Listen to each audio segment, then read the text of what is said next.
Hello viewers, मेरा नाम doctor एवी शहजाद है। मैं कंसल्टेंट कार्डियोलॉजिस्ट हूँ और अपने गवर्नमेंट ऑफ पंजाब में काम कर रहा हूँ। ये मैंने इनिशिएटिव लिया है अपने पेशेंट्स और ऐसे लोग जिनका डायरेक्ट डॉक्टर तक रसाई पॉसिबल नहीं होती, उन लोगों के लिए एक गाइडेंस का प्लेटफॉर्म मैंने जो है स्टार्ट किया। आज हम जिस टॉपिक पे बात करने वाले हैं वो है ब्लड प्रेशर। ब्लड प्रेशर जो है, वैसे तो आप सब लोग जानते हैं कि दुनिया भर में जो सबसे ज़्यादा अमवात है वो ब्लड प्रेशर से ही होती है। ब्लड प्रेशर डायरेक्टली या इनडायरेक्टली बहुत सारी अमवात का पाकिस्तान में भी वजह बन रहा है। तो आज हम ब्लड प्रेशर पे जो उसकी जो बुनियादी चीज़ें हैं, सबसे पहले हम ये जानेंगे कि ब्लड प्रेशर है क्या। उसके बाद हम ये देखेंगे कि ब्लड प्रेशर की नॉर्मल रेंजेस क्या हैं। हमने देखा है कि ब्लड प्रेशर को लेके बहुत ज़्यादा लोग परेशान होते हैं और मोस्टली लोगों को ये पता नहीं होता कि ब्लड प्रेशर जो है वो कब नॉर्मल है और कब ब्लड प्रेशर ज़्यादा है और किस लेवल के ब्लड प्रेशर को हम समझते हैं कि ये इमरजेंसी तौर पर इसका इलाज करवाना चाहिए। तो ब्लड प्रेशर जो है, इसको हम अगर समझें कि ब्लड प्रेशर क्या है, तो इसको सादा अल्फाज में हम इस तरह बयान करेंगे कि हमारा दिल जो है, जिस जोर के साथ, जितने जोर और जितना हार्ड वो हमारी शरियानों के ऊपर खून को फेंकता है, उसको हम ब्लड प्रेशर कहते हैं। यानी ब्लड प्रेशर जो है वो प्रेशर है जो हार्ट के पंप एक्शन से, उसके पंप करने से जो हमारी शरियाने हैं उनकी दीवारों के ऊपर जो प्रेशर बनता है, उसे हम ब्लड प्रेशर कहते हैं। ब्लड प्रेशर जब आप देखते हैं तो उसमें आप देखते हैं कि उसमें दो किस्म की रीडिंग्स आपको नजर आती हैं। एक वो है जिसको हम कहते हैं जी ये ऊपर वाला ब्लड प्रेशर है, सिंपली स्पीकिंग, जिसे हम अपनी जुबान में सिस्टोलिक ब्लड प्रेशर कहते हैं। तो सिस्टोलिक ब्लड प्रेशर जो है ये उस वक्त पैदा होता है जब दिल का जो पंप फंक्शन है वो काम करता है, यानी जब हार्ट कॉन्ट्रैक्ट करता है, जब दिल सिकुड़ता है और पंप करता है, तो उसे हम कहते हैं ये ऊपर वाला ब्लड प्रेशर है, या जिसे हम मेडिकल लैंग्वेज में सिस्टोलिक ब्लड प्रेशर का नाम देते हैं। दूसरा जो जिसे हम नीचे वाला ब्लड प्रेशर कहते हैं, वो आमतौर पर उस वक्त ये वो प्रेशर है जब हार्ट का जो पंप है वो काम नहीं कर रहा होता, बल्कि वो पूरे जिस्म से खून को इकट्ठा कर रहा होता है। तो उस वक्त दिल की शरियानों पे, जो उनकी दीवारों पे जो प्रेशर है वो कम बनता है, उसको हम नीचे वाला ब्लड प्रेशर कहते हैं। तो ये हमारे सिस्टोलिक और डायस्टोलिक ब्लड प्रेशर होते हैं। नॉर्मली जो आम हेल्दी इंसान जो है, उसका जो ब्लड प्रेशर है वो आमतौर पर 120 सिस्टोलिक और 80 डायस्टोलिक, इससे कम रहना चाहिए। यानी जो न्यू कैटेगरीज हैं, जो नए हमने स्टैंडर्ड्स बनाए हैं ब्लड प्रेशर को मॉनिटर करने के, ब्लड प्रेशर को देखने के, कि कब ब्लड प्रेशर ज़्यादा है और किसको हम कहेंगे कि ब्लड प्रेशर लो है और किसको हम कहेंगे कि ब्लड प्रेशर हाई है, उसको अगर हम देखें तो उसकी हमने 5 कैटेगरीज जो है ना वो बनाई है। जो लेटेस्ट हमारे पास डाटा है, जो लेटेस्ट गाइडलाइंस हैं, जो कि अमेरिकन कॉलेज ऑफ कार्डियोलॉजी और अमेरिकन हार्ट एसोसिएशन उनकी तरफ से जो जारी करता है, उसके मुताबिक हम ब्लड प्रेशर के अमराज को और ब्लड प्रेशर की जो रेंजेस हैं, उसको हम 5 मुख्तलिफ कैटेगरीज में तकसीम करते हैं। यानी आप कह सकते हैं कि 5 कैटेगरियां हैं ब्लड प्रेशर की रेंज के हवाले से। सबसे पहली जो रेंज है उसको हम कहते हैं, जब सबसे पहली कैटेगरी जो है उसे हम कहते हैं हेल्दी कैटेगरी। हेल्दी कैटेगरी वो है कि जो एक बिल्कुल सेहतमंद इंसान है और उसका सिस्टोलिक यानी ऊपर वाला ब्लड प्रेशर 120 से नीचे है और नीचे वाला ब्लड प्रेशर यानी कि डायस्टोलिक वो 80 से यानी 80 से कम है, तो वो नॉर्मल हेल्दी है, वो हेल्दी की कैटेगरी में आ जाएगा। जो सेकंड कैटेगरी है, जो दूसरी कैटेगरी है, उसमें उसे हम कहते हैं elevated category, elevated blood pressure. Elevated English का लफ्ज है, उसका मतलब होता है कि ज्यादा होना। तो जो दूसरी कैटेगरी है एलिवेटेड वाली, इसमें जब आपका ऊपर वाला यानी सिस्टोलिक ब्लड प्रेशर 120 से बढ़ना शुरू हो जाए और वो 129 से 29 तक जाए, यानी 130 से नीचे रहे, 120 से ज्यादा हो जाए लेकिन 130 से कम रहे, और आपका जो डायस्टोलिक ब्लड प्रेशर है यानी नीचे वाला है वो 80 से कम ही रहे। मिसाल के तौर पर किसी इंसान का ब्लड प्रेशर आ जाता है 128/75, तो ये एलिवेटेड की कैटेगरी में आ गया, क्योंकि जो उसका सिस्टोलिक है वो 120 से ज्यादा है लेकिन 130 से कम है, 129 की रेंज में है। और जो उसका नीचे वाला ब्लड प्रेशर है, जो हम डायस्टोलिक कहते हैं, वो बिल्कुल नॉर्मल की कैटेगरी में है, वो 80 से कम है। इसी तरह एक और एग्जांपल हम देखें तो जी 122/80, 122/80 है, तो वो क्योंकि ऊपर वाला ब्लड प्रेशर जो है सिस्टोलिक जो है वो 120 से थोड़ा ज्यादा है, तो इसे हम एलिवेटेड की कैटेगरी में फिट करते हैं। जो तीसरी कैटेगरी है ब्लड प्रेशर की, उसे हम कहते हैं स्टेज 1 हाइपरटेंशन, यानी आप आम अल्फाज में कह लें कि तीसरी कैटेगरी जो है ये पहला ग्रेड है ब्लड प्रेशर का। इसके अंदर हम देखते हैं कि अगर आपका ब्लड प्रेशर 130 ऊपर वाला जो है, जो सिस्टोलिक है, वो अगर 130 से ज्यादा हो गया, 130 या 130 से ज्यादा हो गया है, लेकिन वो 139 या 139 से कम है, और जो आपका नीचे वाला ब्लड प्रेशर है वो 80 से ज्यादा हो गया है लेकिन 99 यानी 89 से नीचे नीचे है, 89 या 89 से नीचे नीचे है, तो उसे हम स्टेज 1 ब्लड प्रेशर कहते हैं या स्टेज 1 हाइपरटेंशन कहते हैं। इसमें भी हम एग्जांपल ले सकते हैं, जैसे कि फॉर एग्जांपल ब्लड प्रेशर आ जाता है 138/85, या किसी का ब्लड प्रेशर आ जाता है 135/88, तो ये वो रेंज है जिसको हम कहते हैं स्टेज 1 ब्लड प्रेशर या स्टेज 1 हाइपरटेंशन। उसके बाद आ जाती है हमारी कैटेगरी नंबर 4, जो चौथी कैटेगरी है ब्लड प्रेशर की रेंजेस के हवाले से, उसे हम कहते हैं स्टेज 2 ब्लड प्रेशर या स्टेज 2 हाइपरटेंशन। इस नई स्टैंडर्डाइजेशन के मुताबिक, इस नए जो रेंजेस डिफाइन की गई हैं, इसके मुताबिक जो आपका ऊपर वाला सिस्टोलिक ब्लड प्रेशर है, अगर वो 140 क्रॉस करता है, 140 या इससे ज्यादा होता है, और आपका नीचे वाला ब्लड प्रेशर 90 या इससे ज्यादा होता है, तो उसे हम कहेंगे कि ये स्टेज 2 हाइपरटेंशन है, यानी ये कैटेगरी 4 में बनता है। स्टेज 2 हाइपरटेंशन इसको हम कहेंगे। जो आखिरी और पांचवी कैटेगरी है उसे हम कहते हैं हाइपरटेंशन क्राइसिस। हाइपरटेंशन क्राइसिस, जैसा कि उसका नाम ही बता रहा है कि ये एक क्राइसिस की सूरत हाल होती है।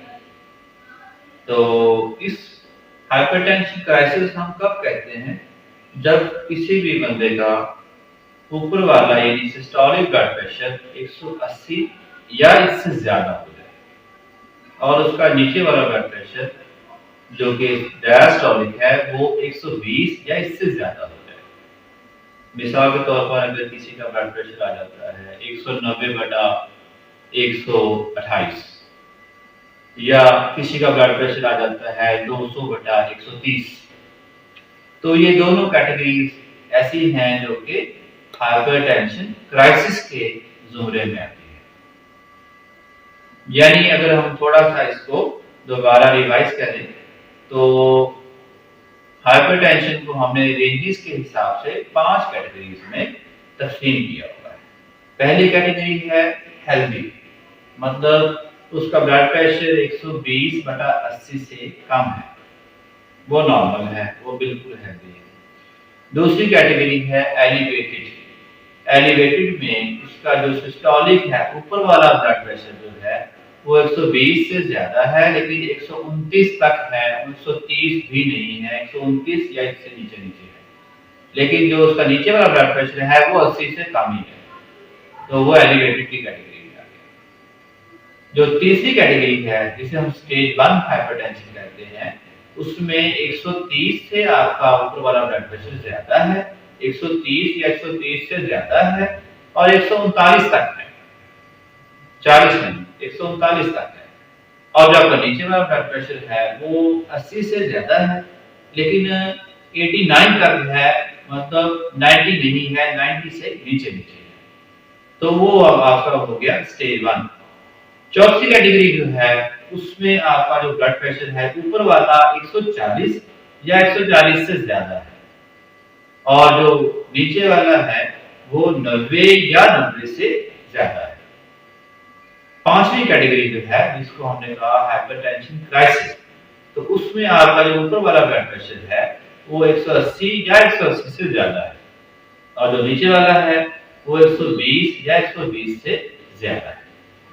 अब ये जो हाइपरटेंशन क्राइसिस है इसको मैं थोड़ा सा मजीद एक्सप्लेन करना चाहता हूँ, इसको मैं थोड़ा मजीद वाज़ेह करना चाहता हूँ, क्योंकि हमारे यहाँ मैं भी अपने प्राइवेट सेटअप पे भी और गवर्नमेंट सेटअप में भी देखता हूँ कि हमारे पास बहुत ज़्यादा पेशेंट ऐसे होते हैं कि जिनका ब्लड प्रेशर इस हाइपरटेंशन क्राइसिस की फेज में आ रहा होता है, यानी 200/130 आ रहा है, किसी का 210/140 आ रहा है।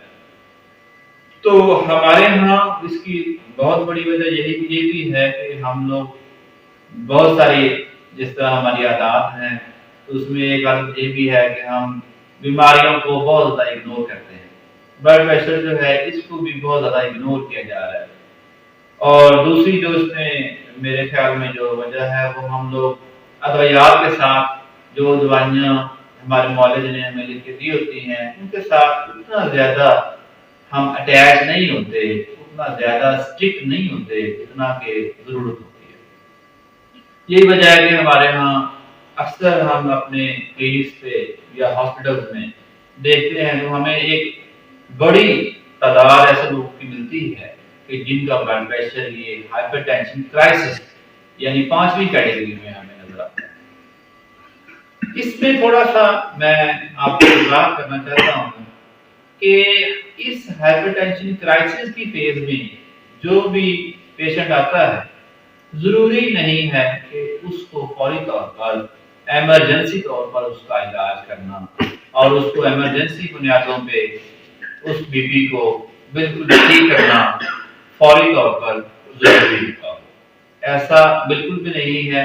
इससे मैंने लोगों के अंदर बहुत ज्यादा मसाइल देखे हैं कि कुछ लोग जो कि बिल्कुल नॉर्मल बैठे होते हैं, उनके अंदर कोई ब्लड प्रेशर या उसके का कोई अलामत ज़ाहिर नहीं हो रही होती, लेकिन वो अपने बीपी को लेके बहुत ज़्यादा परेशान हो जाते हैं और वो समझते हैं कि हमारा ये जो 210/130 या 40 ब्लड प्रेशर आ गया है तो इसको फौरी तौर पर ठीक होना चाहिए।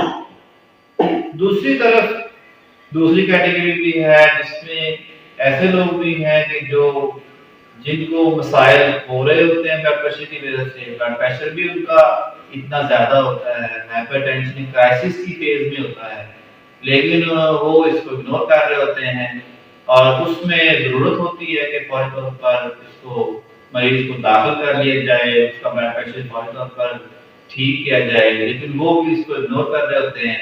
असलियत जो है वो यही कह रही होती है, डॉक्टर साहब मुझे इससे भी ज्यादा जरूरी काम है, लिहाजा जो है ना आप कुछ मेडिसिन लिख के मुझे पार कर दें। तो इसमें हाइपरटेंशन क्राइसिस में दो किस्म की कैटेगरी, एक जिसे हम कहते हैं हाइपरटेंशन अर्जेंसी अर्जेंसी और दूसरा है हाइपरटेंशन इमरजेंसी। इन दोनों को अलग-अलग से देखना और समझना आम बंदे के लिए भी इंतहाई ज़रूरी हो गया है। क्योंकि ना समझना इस चीज़ को हमारे हेल्थ के अंदर, लोगों के अंदर, सोसाइटी के अंदर बहुत सारे मसाइल पैदा कर रहा है। बल्कि मैं कहूँगा कि बहुत सारे इमरजेंसी डिपार्टमेंट्स में थोड़ा-सा जो थोड़ा बहुत जो मरीज़ के वाहिदीन और डॉक्टर्स के दरमियान बहस-ओ-मुबासा है, वो भी ख़त्म हो सकता है काफ़ी हद तक अगर हम इस चीज़ को समझ लें कि हमारा ब्लड प्रेशर जो कि अभी 200 की रेंज में आ रहा है और नीचे वाला 120 से ऊपर है, 130-40 आ रहा है, तो इसको हमारा डॉक्टर किस तरह देख रहा है, थोड़ा-सा हमें इसका आम बंदे को भी इसका थोड़ा-सा सेंस इसमें डेवलप करनी चाहिए, उसको ये पता होना चाहिए। तो अर्जेंसी जो है वो क्या है? हाइपरटेंशन अर्जेंसी, इसमें आपका blood pressure definitely category number 5 में ही होता है। आपका जो ब्लड प्रेशर है वो ऊपर वाला 180 से ज़्यादा होता है और नीचे वाला 120 से ज़्यादा होता है। लेकिन आपके अंदर कोई अलामात मौजूद नहीं होती। ब्लड प्रेशर जो है वो हमारे जिस्म के बहुत सारे अज़ा को मुतासिर करता है। उनमें बहुत सारे अज़ा ऐसे हैं जो कि हमारे लिए इंतहाई अहम हैं, जिस्म उनके बगैर चल ही नहीं सकता। जैसे कि दिमाग है, दिल है, गुर्दे हैं, आँख है। तो ब्लड प्रेशर वैसे तो जिस्म के हर हिस्से को ही मुतासिर करता है, लेकिन इन अज़ा को जिनका मैंने नाम लिया, इन अज़ा को खास तौर पर जो मुतासिर करता है। जब ब्लड प्रेशर इन अज़ा को मुतासिर करता है, तो उससे फिर बहुत सारी अलामात पैदा होती हैं। तो अगर हमें लगता है कि आप, मैं या कोई भी ऐसा इंसान जो कि पेशेंट की चेयर पे बैठा है बतौर मरीज अपना मुआयना करवा रहा है, अगर उसको लगे कि मेरा ब्लड प्रेशर ज़्यादा, डॉक्टर साहब ने चेक किया है और बताया है कि ब्लड प्रेशर आपका जो है वो हाइपरटेंशन क्राइसिस की फेज में है, और लेकिन साथ ही वो कह रहे हैं कि जी आपको जो है ना कोई परेशान होने की ज़रूरत नहीं है, इसको हम आराम से ठीक कर लेंगे। तो उस सूरत में आपने परेशान नहीं होना, तो आपने ये समझ लेना है कि ये जो ब्लड प्रेशर मेरा है, ये हाइपरटेंशन क्राइसिस में तो है, लेकिन ये हाइपरटेंशन अर्जेंसी की फेज है, जिसमें मरीज के अंदर अलामात नहीं आती।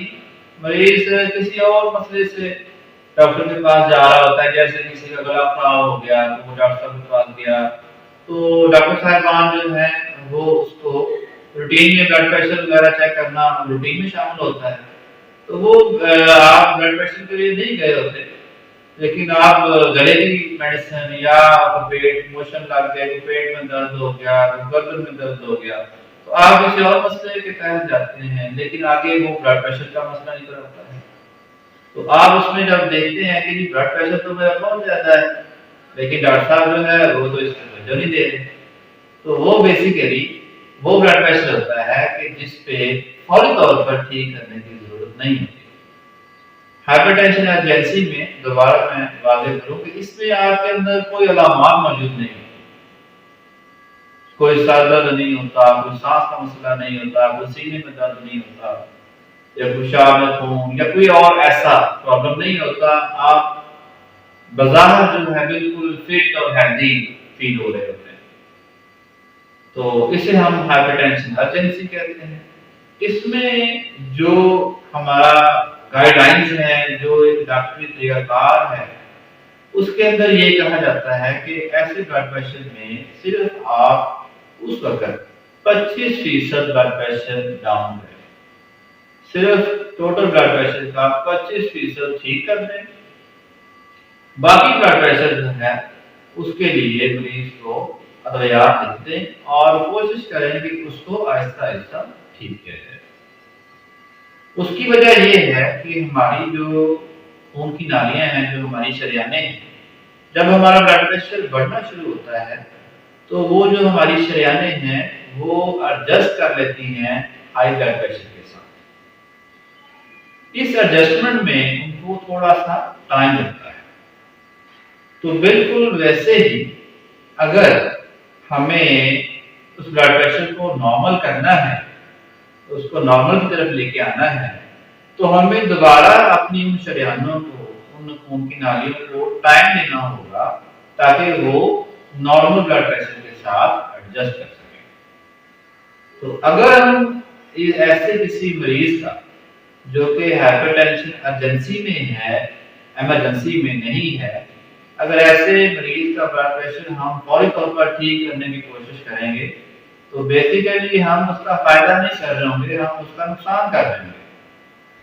तो लिहाजा ये चीज ध्यान में रखें कि हाइपरटेंशन अर्जेंसी जो है इसमें हमने फौरी तौर पर बीपी को मुकम्मल तौर पर ठीक नहीं करना, जुज़वी तौर पर करना है और सिर्फ टोटल ब्लड प्रेशर का 25% उसी वक्त कम करना है और बाकी के लिए हमने आराम से टाइम देना है, अपनी जो शरीयाने हैं उनको टाइम देना है कि वो आहिस्ता आहिस्ता जो हम बीपी को कम कर रहे हैं उसके साथ वो एडजस्ट करती है और हमारे जिस्म को कोई नुकसान ना हो। जो दूसरा फेज है हाइपरटेंशन क्राइसिस में, जिसे हम कहते हैं हाइपरटेंशन इमरजेंसी। तो हाइपरटेंशन इमरजेंसी जो है बिल्कुल हाइपरटेंशन क्राइसिस जैसा कि हम पहले ही बात कर चुके हैं कि ब्लड प्रेशर आपका ऊपर वाला 180 से ज्यादा है, नीचे वाला 120 से ज्यादा है। लेकिन बीपी ज्यादा होने के साथ साथ आपके अंदर कुछ अलामात ज़ाहिर हो गई हैं। मिसाल के तौर पर एक बंदा है, एक पेशेंट है और वो इमरजेंसी के अंदर आया है या किसी क्लिनिक पे या किसी हॉस्पिटल में गया है और वो कहता है डॉक्टर साहब मुझे तो बड़ा शदीद सा दर्द हो रहा है, ऐसा सर दर्द मुझे जिंदगी में पहले कभी नहीं हुआ, मेरा तो जो है डॉक्टर साहब मेरा सर फट रहा है और मुझे जो है डॉक्टर साहब मुझे उल्टियाँ आ रही हैं और मुझे जो है वो ठीक से इधर नजर भी नहीं आ रहा, मेरी आंखों के आगे धुंधला धुंधला है या मुझे चक्कर भी आ रहे हैं साथ। तो ये बेसिकली अलामात हैं कि आपका जो ब्लड प्रेशर है वो आपके दिमाग और आपके आंखों को मुतासिर कर रहा है। दूसरा जो है सिनेरियो, उसमें मरीज अगर कहता है डॉक्टर साहब मेरा ये 200 मेरा बीपी है, 200/130 मेरा ब्लड प्रेशर आया है और साथ जो है मुझे तो सीने में दर्द हो रही है। तो सीने में जो दर्द है और उसको आप देखते हैं बतौर डॉक्टर कि इसका ताल्लुक तो दिल से बन रहा है, तो वो भी हाइपरटेंशन इमरजेंसी में आएगा। तीसरी एग्जांपल जो है, अगर पेशेंट कहता है जी मेरा तो सांस खराब हो गया है और सांस उसका इस कदर खराब हो चुका हो कि वो आपसे पूरी तरह बातचीत भी करना पा रहा हो। बहुत सारे लोग आपने भी जिंदगी में देखे होंगे, हम तो खैर रूटीन में देखते हैं, तो वो भी हाइपरटेंशन इमरजेंसी है। दूसरी तरफ पेशेंट आता है, वो आपसे कहता है डॉक्टर साहब मेरा जो है वो तो पेशाब में खून आना शुरू हो गया है, सुबह से मैंने नोट किया कि पेशाब में खून आ रहा है और बीपी आप चेक करते हैं तो बीपी उसका क्राइसिस वाली फेज में है, बीपी उसका 190 है या 200 है और नीचे वाला 130 140 है या 120 है। तो ऐसी सूरत हाल में उसको भी हम हाइपरटेंशन इमरजेंसी कहते हैं। यानी कि हाइपरटेंशन इमरजेंसी को आप ऐसे कह सकते हैं कि जब ब्लड प्रेशर आपका ऊपर वाला 180 से ज्यादा हो, नीचे वाला 120 से ज्यादा हो, साथ उसकी ऐसी अलामात मौजूद हों जो शो करें कि आपके जो अज़ा हैं मुतासर हो गए। हो सकता है उसको कॉलेज हो रहा हो, वो मरीज आपको बताया नहीं मुझे तो बड़ी शदीद सर दर्द है, उल्टी आ रही है, मुझे चक्कर आ रहे हैं डॉक्टर साहब और मेरी आंखों में अंधेरा आ रहा है, ठीक है, तो वो उसके दिमाग में खदशा है, इमरजेंसी है। मरीज कहता है जी मेरा सांस उलट गया डॉक्टर साहब, उसके फेफड़ों में पानी चला गया है, तो ये इमरजेंसी है। मरीज कहता है जी मेरा जो है सीने में शदीद दर्द शुरू हो गई है, पूरा सीना दर्द से भर गया है या वजनी हो गया है बहुत ज्यादा, तो वो इमरजेंसी है। मरीज कहता है जी मेरे डॉक्टर साहब पेशाब में खून आना शुरू हो गया है, तो वो इमरजेंसी है। यानी अज़ा अगर मुतासर हो रहे हैं और उनसे मुतल्लिका अलामात मौजूद हैं तो उस ब्लड प्रेशर को हमने फौरी तौर पर ठीक करना जरूरी है। अगर हम उसको नहीं ठीक करते तो उससे वो जो उज़्व है, वो जो जिस्म का हिस्सा जो उस वक़्त ब्लड प्रेशर से मुतासिर हो रहा है, वो परमानेंट मुकम्मल तौर पर हमेशा-हमेशा के लिए ज़ाया हो सकता है और उसकी वजह से आपको मौत का खतरा लाहक हो सकता है। तो लिहाज़ा जो हाइपरटेंशन इमरजेंसी है, उसमें हमारा ब्लड प्रेशर फौरी तौर पर ठीक करना इंतहाई ज़रूरी है। ऐसे मरीज़ को हॉस्पिटल के अंदर इमरजेंसी में या कार्डियोलॉजी वार्ड में, मेडिकल वार्ड में फौरी तौर पर एडमिट होना चाहिए और उसका ब्लड प्रेशर फौरी तौर पर ठीक होना चाहिए, ताकि उसकी जान बचाई जा सके। तो ये हमारा आज का एक इंट्रोडक्शन एक तरह से आप कह सकते हैं इंट्रोडक्टरी एक वीडियो थी और इसमें हमने ये देखा, ये सीखा कि ब्लड प्रेशर क्या है और ब्लड प्रेशर की नॉर्मल रेंजेस क्या है और हाइपरटेंशन क्राइसिस क्या है और हाइपरटेंशन अर्जेंसी क्या है और हाइपरटेंशन इमरजेंसी क्या है। इंशाल्लाह आपसे बातचीत चलती रहेगी। हम अगली जो हमारी वीडियोस हैं उसमें मैं आपसे बात करूंगा कि ब्लड प्रेशर की वजूहात क्या हैं, वो कौन-कौन सी काजेज़ हैं, वो कौन-कौन सी वजूहात हैं जो ब्लड प्रेशर पैदा करती हैं और दूसरा फिर हम इसके इलाज पे भी बात करेंगे। इलाज में भी आपको हम मज़ीद बताएँगे कि किन-किन तरीकों से हम बगैर दवाई के ब्लड प्रेशर अपना ठीक रख सकते हैं और अगर अद्वियात इस्तेमाल करने की नौबत आती है तो कौन-कौन से अद्वियात हैं और क्या-क्या उनके फ़ायदे और नुकसानात हैं। अल्लाह हाफ़िज़।